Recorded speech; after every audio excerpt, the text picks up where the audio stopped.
Good morning again. This is video 2 of, I think I'm filming this twice in the same day.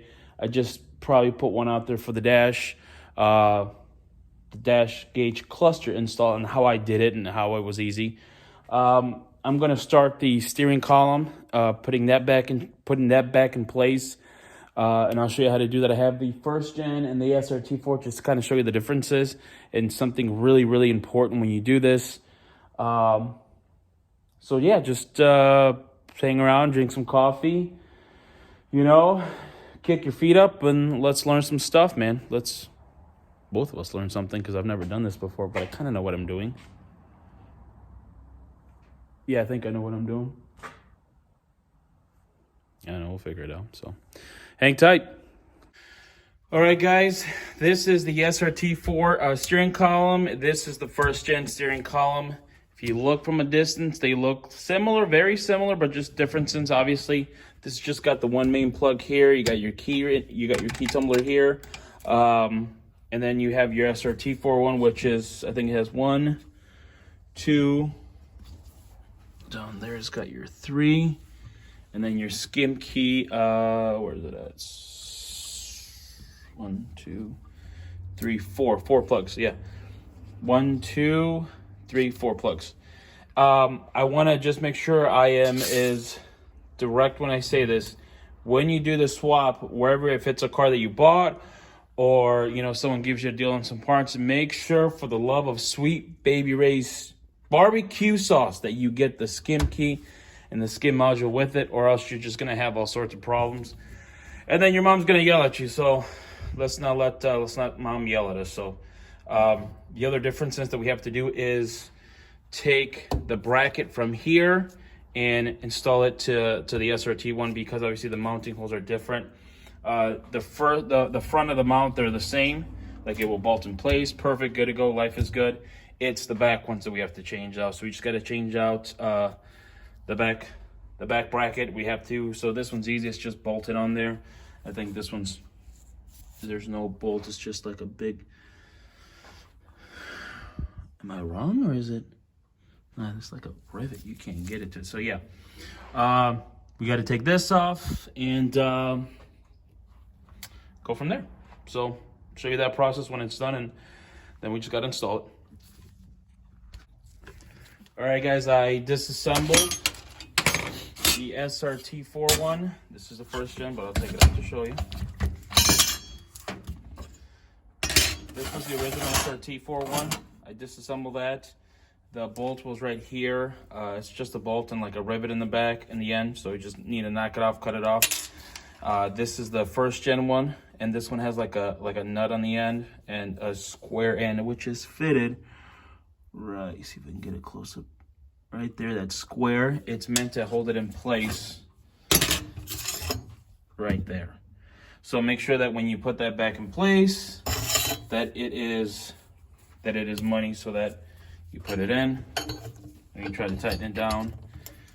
It's seated so that you can turn that out here. So also putting that back together, and then once the Srt-4 one's done, it's just a matter of just mounting it on. All the mounts will be in place. I saved my little pin right here from the Srt one. I'm sorry, the first gen one, and then we're gonna put it on here. So yeah, that's why I always said save your stuff. Please don't throw away stuff until you're done with the project or parts of the project. So yeah, I'll get that going. I'll show you guys what it looks like. All right, guys, Srt-4 steering column, first gen back base.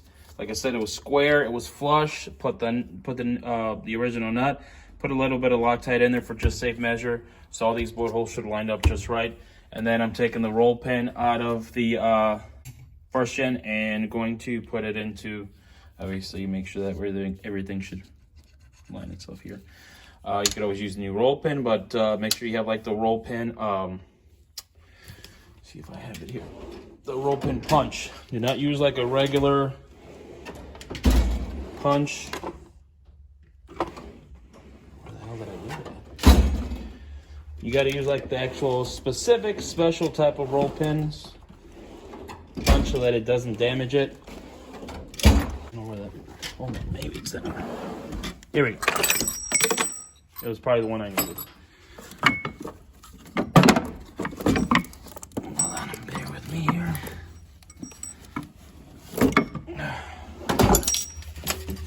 It's, you know, it's gonna look like something like this with the little, we're gonna say nipple, we'll keep it PG. Let's see if I can get it good. And I can't. It's got a rounded edge like a nipple right there. And then you gotta make sure that it's the right size. I don't think this is the right size. No, it's not. I believe it's,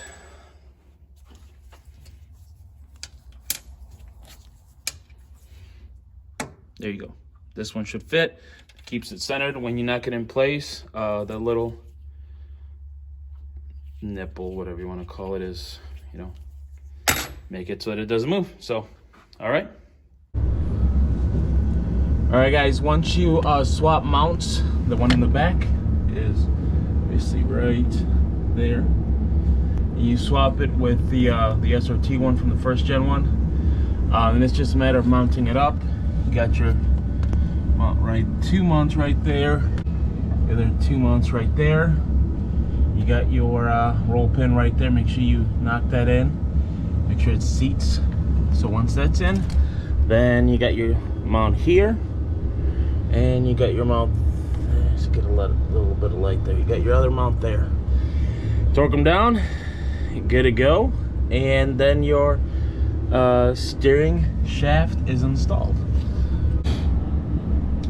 All right, guys, so when the steering shaft is installed, then it's just a matter of we'll take this off. So this is how your steering shaft should look installed. Then it's just a matter of just putting your, this one doesn't have the clock spring, but obviously I can replace the one for the first gen. And I want to give you a little nugget and tidbit. I'm not sure if you can see it on the video, but right here, this one, it's like a little bigger notch.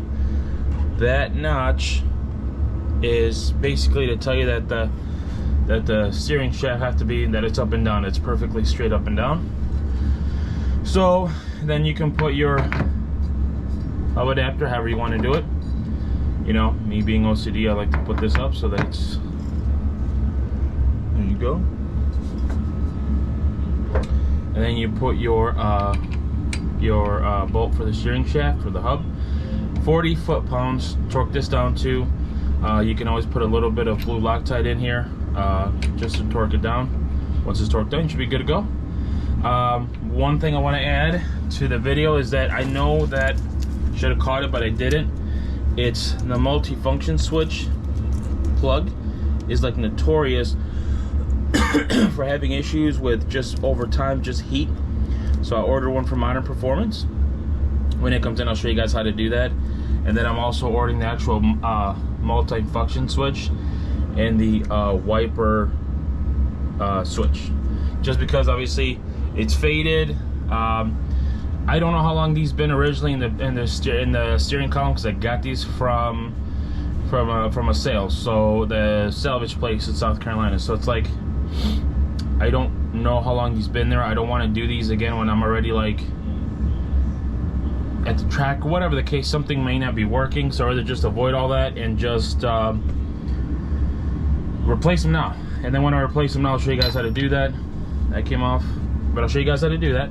And then it's just a matter of, you know, plugging your harnesses in place when they're working, when they're not bad. Plug them in place, and then steering column swap should be done. So, you know. All right, guys, I hope you liked the video. This was basically the best how-to I could do it, how to buy an Srt-4 steering shaft and install it in a 95 through 99 Dodge Neon chassis. The only thing is really you had to do is just take the mounting from the first gen, put it in Srt-4, and then you're golden. So I'm hoping this video is helping you guys out. I know it just takes so long to do it, but I'm taking my time with it. So don't forget to like, subscribe, share the content, please. It helps us out. I mean, we don't have a lot of subscribers, but honestly, like, from when we started last November to actually doing these things to where they're at now, like, I personally appreciate it. I see the comments and the likes and all that stuff, so we love that. Thank you guys so much. Also, Val got a blog for his car, so good news for him. So he'll start to do a little bit of content on his car. I don't know why those blocks are just so hard to get, but then again, like 99 neon stuff, not 99, just first gen stuff, is hard to come by anyways. So it's like, I can see why he had a problem just getting the block or whatever, like the lower half of it, short block. So but thanks guys for watching. Once again, don't forget to like, subscribe, comment.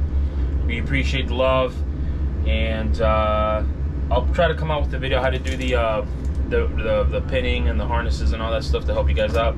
Like I said, I'm not the best. I'm just trying to show you guys what I know, and if it helps you, great. If it doesn't help you, don't blame me, man. Blame somebody else. Like you know, it's shit is hard. No, I wouldn't say it's hard, but thank you guys so much for everything, and hopefully, like I said, this helps. You guys take care of yourselves, and we'll see you on the next one.